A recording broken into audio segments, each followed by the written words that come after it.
Here's how to contact YouTube TV support. So this process is going to work whether you're on a computer or a phone, and the first thing you're going to want to do is open up a web browser like Google Chrome or something, and you want to search for YouTube TV Help. Once you do that, one of the top options here is going to be YouTube TV Help from the Google Help website. You want to go ahead and click on that, and you should be taken to a page that looks something like this.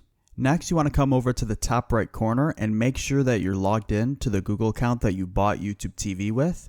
Once you are, you then want to scroll all the way down to the bottom of this page, and then under Need More Help, you want to click on Contact Us.